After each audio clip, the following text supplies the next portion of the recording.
Bonjour tout le monde, c'est Mister Good Trade pour une analyse à la demande de Peugeot pour le 26 avril. Alors comme c'est une analyse à la demande, je vais uniquement donner des repères, je vais pas dire si je suis baissier ou haussier sur la valeur, puisque c'est pas une valeur que je traderai en temps normal, et dans les autres vidéos, je donne uniquement vraiment des coups qui me paraissent vraiment jouables. Donc là, je vous donne uniquement des repères.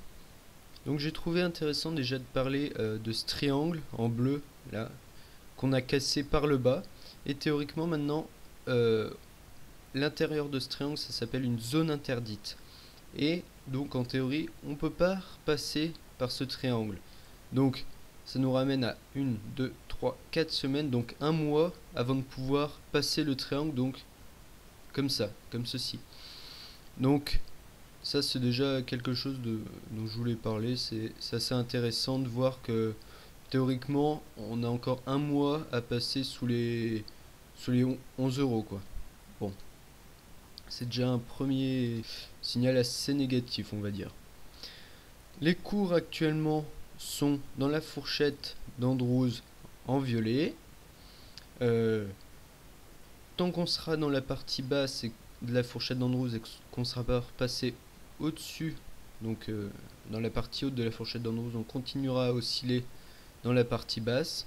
L'objectif étant la moyenne, toujours, la médiane de la fourchette d'Andrews.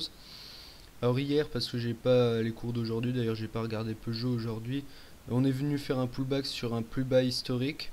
Donc prochaine grosse résistance, ça va être les plus bas de les 10 euros quoi, qui vont jouer le rôle de grosse résistance. Alors attention, on est toujours en tendance négative, hein. De toute façon vous voyez que des traits orientés vers le bas.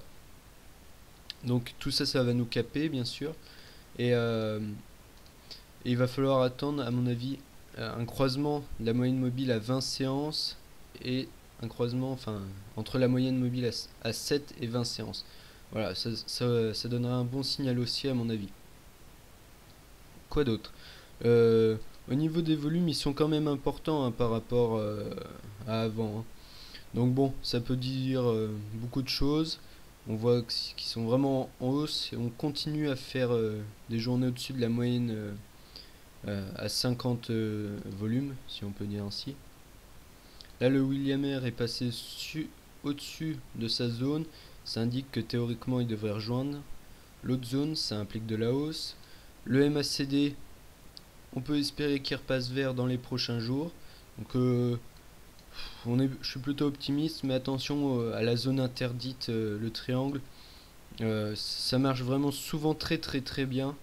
Donc je me méfierai, puis bon bah j'attendrai, mais bon ça paraît des cours quand même intéressants d'achat parce que General Motors ils ont pas fait une alliance avec Peugeot pour des cacahuètes.